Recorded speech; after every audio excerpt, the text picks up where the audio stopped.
Hi, I'm Tracy Soltis, your leading health and nutrition coach and molecular biologist.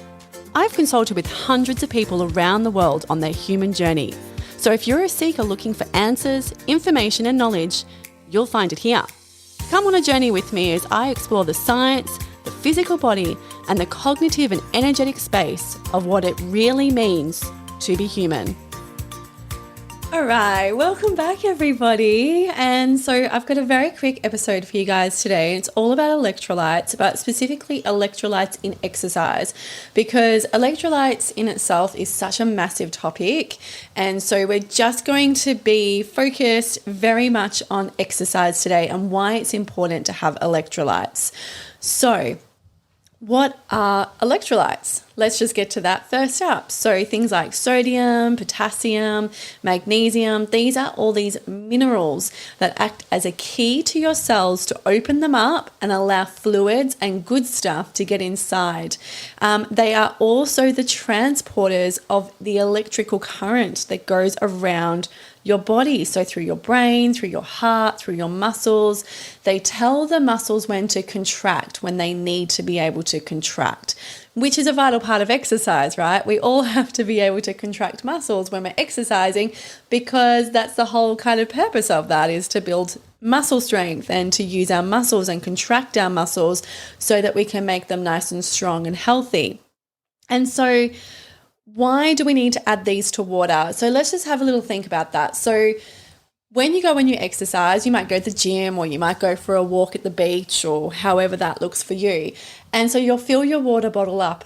And so that typically comes from the tap, or maybe that's filtered water, which is great. Highly recommend getting yourself a good quality water filter. But often, more times than not, people don't add electrolytes to their water supply.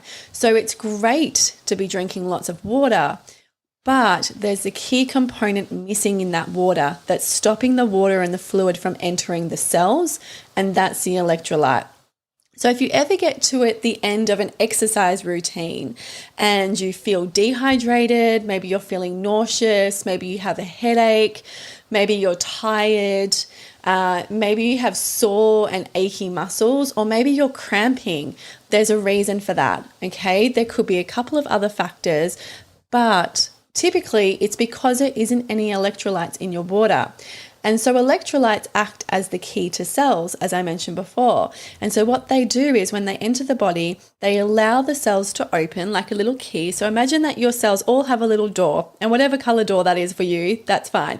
And your little electrolyte comes along, and it's like, oh, I better let some fluid in there because we're doing lots of exercise and we need to use all of the energy and the ATP that this mitochondria are making so that we can keep going and we can keep doing these exercises. But so we can also contract these muscles and we can get these electrical currents going around the body as quickly as possible. So we need those electrolytes to act as a key to open the cells up and allow all of that good stuff to happen. But if we've only got H2O, which is water, so hydrogen and oxygen, and we don't have any of the electrolytes, that simply isn't happening because we don't have the key to open the cells to do the function that they need to do. Now, this is really important, very specifically in the body for a number of different organs. So you can imagine the brain. The brain definitely needs lots of fluid, okay? And so when it doesn't, it starts basically stealing electrolytes from other parts of the body. Okay, so your brain, whenever you get a headache or you have a migraine or you've had a big night and you've got that hangover, the reason you've got the hangover is because you're dehydrated and there's not enough electrolytes in the body. And so the brain specifically starts stealing electrolytes from all over the place so that it can actually get hydrated and function as best as possible. But the main one that we need to consider during exercise is the heart. Okay, and this is where we have some problems because there is a lot of problems with the heart and we need to make sure that it is functioning as best as possible. So cardiovascular issues are right up there as far as causes of disease and illness in our population. And so we need to help our heart out. We need to give it what it needs so it can contract, because that's all it's doing. all the time. Your whole entire life is it's relaxing and contracting, relaxing and contracting. It's a big job. And so it needs all of the tools and operating systems that it can have so that it can continue to do this as best as possible. And one of the main things is electrolytes. Okay, so electrolytes, that could be sodium, magnesium, potassium, chloride. There's a whole range of different electrolytes that are available, and they're quite simple and easy to use. So you need to make sure that you get the dose right. Okay, so I'm actually just going to hold up, because for people who are looking at home, I'm going to hold up my little packet here so you can see the one that I use. It's actually a Western Australian brand. It's Ancient Lakes, okay, so it's sourced from our beautiful Salt Lakes here in Perth, well, Western Australia, and it contains sodium, magnesium, and potassium, okay, and so if you're drinking, say, a half a litre to a litre of water, you would add about half a teaspoon to a teaspoon of the salt into your water before you exercise, and you would drink that entire bottle through the course of your exercise. And so you can see here again, I'm holding up my little bottle. This is a 600 ml bottle, and I've got half a teaspoon in there, okay? And I drink this like religiously, okay? And so when I exercise, I don't have headaches, I feel hydrated, I don't get cramps, I don't get sore muscles. I get the regular sore muscles that you expect when you're exercising and you want to have, but I don't have the discomfort, okay? I don't have the aches, I don't have headaches, I don't get nauseous. All of those sorts of things are eliminated because I've been adding electrolytes into my water.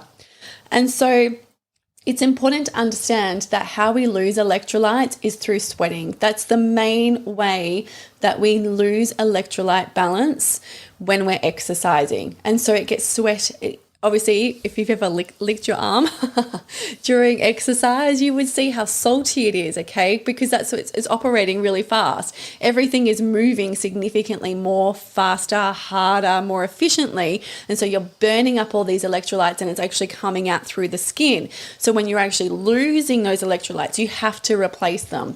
If you don't replace them, the body will start pulling it from other parts around the body to take it where it needs to go while you're exercising. And that's why you might get headaches, okay? So if you feel thirsty, okay, after exercise, you haven't drunk enough water during your exercise, okay? You know how sometimes you can drink too much water during exercise and you get those tummy cramps?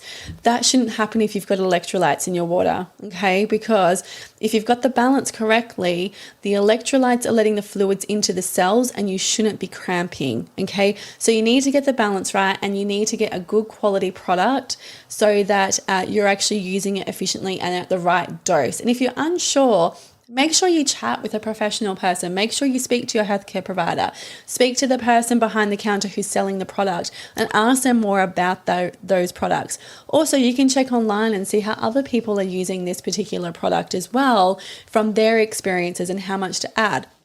So it does say, funnily enough, right, it does say on the packet that you can add it to sparkling water. My hubby has it with sparkling water and it tastes disgusting. I just add it to still water because there's nothing worse than having like bubbly, salty water. It just tastes really wrong. But, each to their own, whatever. And you'll know if you've added too much salt because it just isn't drinkable, okay? A friend of mine, I recommend it to her, and she added like a heaped teaspoon full into a small bottle, and it was disgusting. I'm like, no, of course it's disgusting, right? Because it's just too much, right? You should be able to drink it and actually feel really good and nourishing in your body. It's like your body really wants it. And so drinking it should be easy. All right, so that's it. That's all to cover on electrolytes and exercise. But if you have any questions, please reach out and let me know so that I can answer these questions for you. This was a great question that came through. So thank you so much for the person who asked me this one and why it's important. And hydration itself is so incredibly important. And no one drinks enough water through the course of the day, okay? Minimum of 2 liters. And if you're exercising, you need to add your electrolytes and you need to drink more water. If you're drinking coffee during the day, coffee will dehydrate your body. So you need to make that up. You need to be adding on water as well to those 2 liters. Okay, so make sure you're getting enough water. Make sure you're hydrating correctly during exercise. It's not just about drinking tap water or water out of the machine at the gym or just drinking filtered water. You need to actually add the electrolytes in there as well. And that will hopefully prevent you feeling tired, nauseous, cramping, all those sorts of undesirable things when you exercise and you actually are trying to look after your body. So that's it. Hopefully that helps answer your question. And keep them coming. If you have anyone who you think might benefit from knowing this information, then please send it through to them. That would be amazing. And if you're finding this really helpful, please leave me a 5-star review. That would be amazing, because this is what keeps it free, this is what keeps it going. And getting all of the right information out to people is so important, so that we can really raise the vibration of our community and get everyone super healthy and fit. All right, catch you later.